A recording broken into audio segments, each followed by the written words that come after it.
Hello everyone and welcome to this edition of EN Engage. My name is Ruth Carter and I am guest editor for Exhibition News. My guest today on my virtual couch is also guest editor of Exhibition News, as I am about to hand over the baton from my 4-month stint to him. So ladies and gentlemen, please welcome Simon Parker. Hello everybody. Welcome. Hi Ruth. Hi. Hello Ruth. How are you? I'm all right, and how are you? Very, very lovely, thank you. It's really, really exciting, first of all, to be passing the baton on to someone like you. And I'm a bit disappointed it's you, because I was hoping that I'd look really, really brilliant, because the next person would be rubbish. But I have a frightening feeling you're going to be really, really good at this. So if you could try and make me look not too bad, that would be great. Yeah. Well, you know, having, as I said to you earlier on, I've been through most of your stuff now, and they're pretty big shoes to fill, Ruth. I think you've done an amazing job.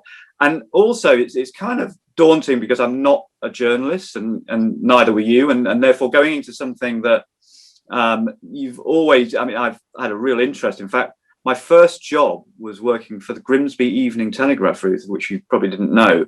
But, and therefore there's always been a bit of a frustrated journalist in me. That said, you know, neither of us know whether we're going to be any good at it, but you prove that you are. So, you know, I've got it all to prove. Thank you. But I have to be honest, Simon, the whole reason you've got this job is because of Grimsby. Of Grimsby, you got it. Yeah. Yeah. It's the only got that reference. So, ladies and gentlemen, as you can tell, Simon and I do know each other fairly well. But for those of you that don't know Simon, Simon has spent the last 24 years working for UBM and then Informer. And we all know that 7 every 1 year in the exhibition world is 7 in the real world. So that's 168 years that he has been working for UBM and Informer. He left at the beginning of this year, and he's going to talk a little bit about some of the things he's doing. But more importantly as well, he's been working with the AEO for the last 5 years, and which has culminated this year with Simon being chairman of the AEO, as well as chairing various other groups as well. So we've got a big hard hitter here, ladies and gentlemen, taking over the mantle for Exhibition News. So thinking about setting your stall out, Simon, and how the next 4 months of your tenure are going to look, what are the things that you want to be focusing on? What are you going to be looking for our listeners and our readers? Well, it's funny. I mean, I was, prior to this call, and obviously over the last couple of weeks since I've known about it, I've been sketching out, you know, the things that really interest me and things that I think will interest, obviously, the reader. And you know, what's obvious is there is so much going on. I mean, you know, we've had an absolutely awful year, but at the same time, you know, it's not that we're lacking for news, because there's always something happening, and there's always something every day that is changing the dynamic. So, you know, we are living in an incredibly volatile time, and you know, whilst clearly there's a lot of challenges, and we've kind of talked about that, and the biggest one is allowing us to run our exhibitions, and that has to be, you know, the primary focus of both the AEO, but also what I'd like to touch on in this role is how we can get behind that effort, and just get this industry back up and running, because that ultimately that has to be our primary focus for the foreseeable future. On top of that, then, you know, it's been this time of massive disruption, and therefore there's going to be lots of things happening as a result of that. You know, is there going to be further consolidation? What is going to happen between, you know, sort of domestic and international? You know, there's a lot of people out in the industry doing lots of things at the moment that were in jobs that are going to be thinking about doing other jobs and launching. And, you know, are people going to be launching more? Are people going to, you know, sort of really think about how this exhibition, how the business works in tandem with digital as well? And that's going to be different dependent on which vertical. So there's so much happening and so many things that we can talk about. Actually, alongside that, you then have to think about things like sustainability. Sustainability, you know, people have talked about being a ticking time bomb. You know, if you look at actually the fact that our shows are underpinned by people moving internationally, and therefore, you know, what is that going to look like in the future? notwithstanding COVID. I mean, COVID has accelerated some of the issues that we have and some of the challenges, but those challenges existed, but those opportunities also existed as well, because, you know, again, you and I will have remembered, obviously, a lot of the stuff that we were talking about digitally at UBM, and, you know, that was 5 or 6 years ago. All this has done really is accelerated that. And therefore, again, you know, I'd like to talk to some people about obviously how that's impacting their business. I find the sustainability issue fascinating, and we've this is badly put, but we've almost dodged it for a couple of years because of COVID. And you're right to say that's a time bomb. There was an interesting conversation which you weren't at that meeting, not because you weren't invited, you just couldn't make it. You wasn't. It was where we were talking about carpet or non-carpet, and you know, one of the recent event where the floor was polished, and actually it didn't look too bad. And there was some pushback from others in the group saying, well, if you're at an exhibition walking for 3 days on non-carpet, your legs really ache. Do you know what? That sounds like a first world problem to me. And I think we are going to have to make some compromises. I don't think we should be going as far as pipe and drape, because I'm not sure I'm a great fan of that. But yeah, our shell scheme, our carpet, there's some real challenges there. Where's your head going on that? Well, we should be aiming for zero waste, and without question. And then, you know, there's obviously other ways of offsetting that people are looking at. But I think it's also a question of leadership as well, which is, you know, the decisions that we then make that are sustainable, and we need to have that at the centre of our thinking in everything that we do. And I think, you know, again, to your earlier question about things that I'd like to look at, leadership certainly is something that is going to be really important. I mean, that sounds like a trite statement, but at the same time, you know, we have had some great boom times. We've always talked about having a burning platform. We've now got our burning platform. What type of leaders do we therefore need to take us through that and to grasp the opportunities? Because, as I said earlier on, there are going to be lots of opportunities.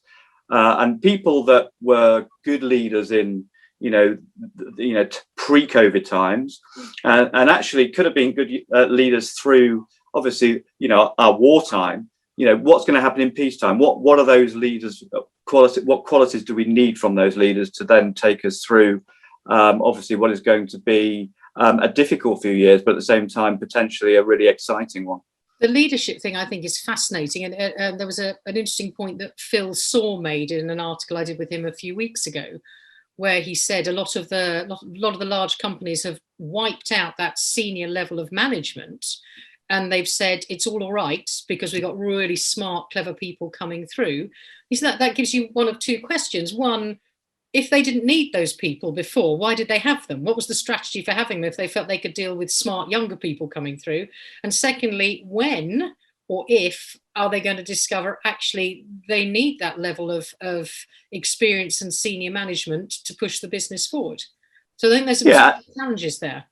And you need that blend between obviously experience and new and innovative thinking, the fearlessness of youth and all those sorts of things. And it's the same sort of situation with regard to, there was a great sort of move towards bringing people from outside the industry into it. And, that has got obviously some real positives. But at the same time, you can get a situation where you get organ rejection, where actual organizations really resent that and it doesn't work. That's not a reason for not doing it, but you need that blend of obviously experience that comes with obviously being in a business for a long time and obviously the new thinking that comes from outside and from youth. I think it's going to be a real challenge because we are seeing a number of, it happens in every industry, doesn't it? I'm going to bring in some fresh thinking from outside. I think your point about organ rejection is fascinating. Have you seen that work anywhere?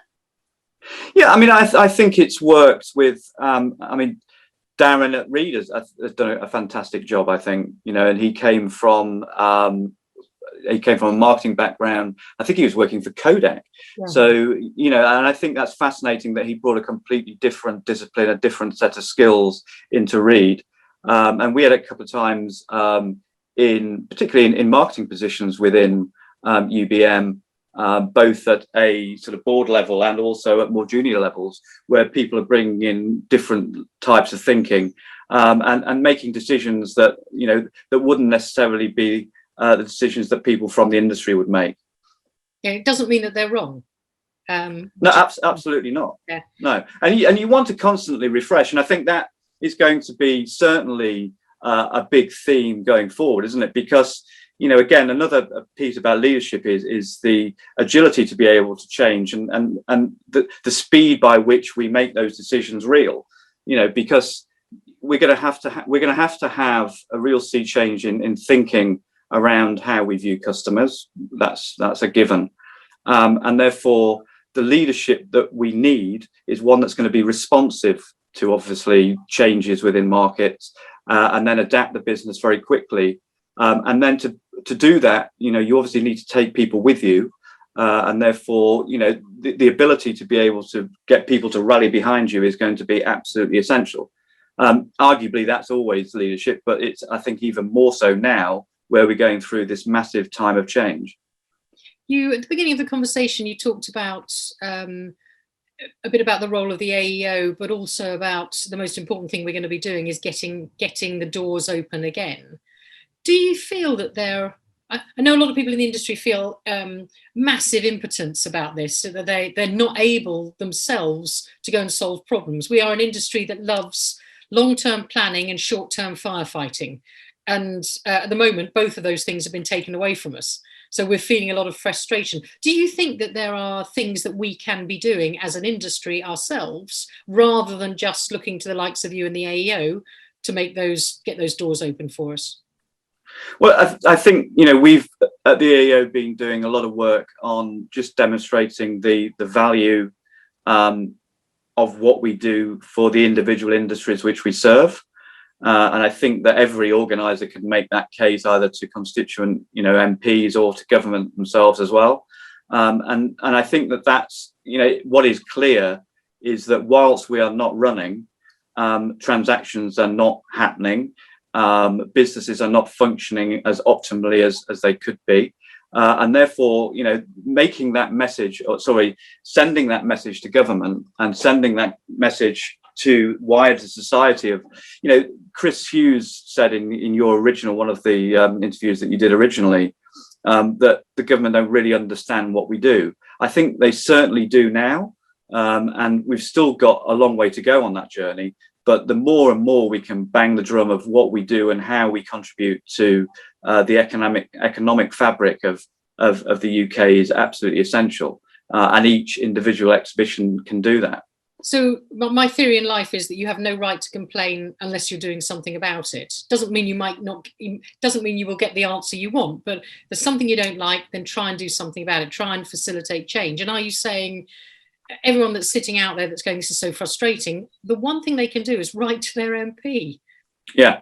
And which is what we've kind of done. And the impact that not running their shows is having on the local economy as well as the national economy, and that builds up a groundswell of support from, as I said, constituency MPs that then filters up obviously to government. And we got exhibitions mentioned in Boris's statement when he was talking about the roadmap. So we are definitely making progress, and Chris and all the other associations are doing an incredible job of ensuring that that if anything like this happens in the future, we're not starting from ground zero. We're starting actually from a more advanced position.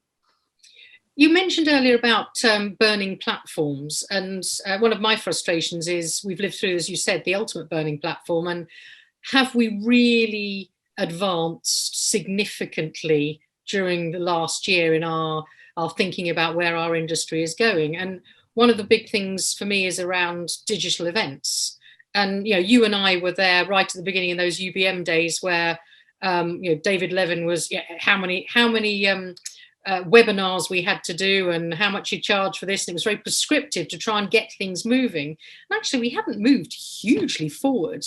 My concern is that as an industry, we're sort of rejecting digital events because the technology isn't there to serve what we need. And we haven't created the right structure yet, or the right technology.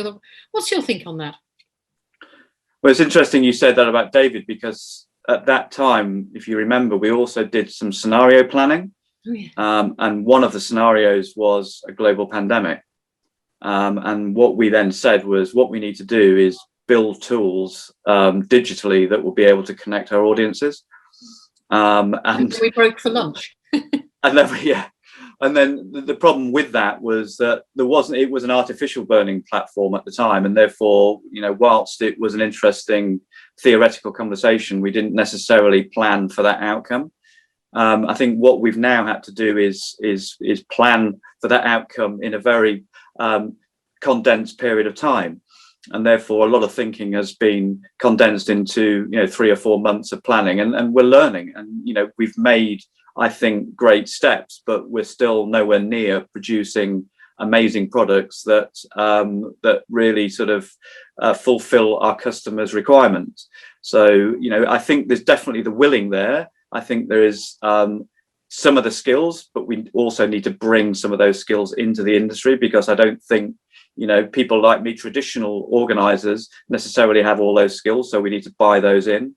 We don't have the data underpinning it, or the systems and processes that can process that data, that can give us the customer insight that tells us what we need. So I think, but we are building those platforms. And I don't want to be negative, because I think that, we are in a great position to be able to push forward, because the intent's there. The connections that we have and the data that we have is actually there. It's maybe not in the right place or form, but we are, and also our core model isn't broken. I mean, that's the key, isn't it? The fact is, we've got a great core from which to build. So if we can use that correctly and get those people and get those systems and processes, then we should be in a great opportunity, a great situation for us to push forward and really realize what is a massive opportunity. So that's a really long-winded answer to your question, but it's probably a long-winded question, so well deserved. Yeah, but I guess, and the sort of shortened version is that I think it's all to play for, and I think that we have made progress in a very short period of time, and we can continue to do that, and we will come out of it the other side better. So everyone, I think, that I've spoken to over the last 4 months, while they've acknowledged that 2020 was a bloodbath and we're still living with quite a lot of blood in the bath, they've also said it gave them an opportunity to reset, rethink, restructure, look at products, do proper deep dive analysis. So there's lots of positives that have come out of it. We're not going to see those really coming into play until 2022, I think, because we're still sorting ourselves out this year.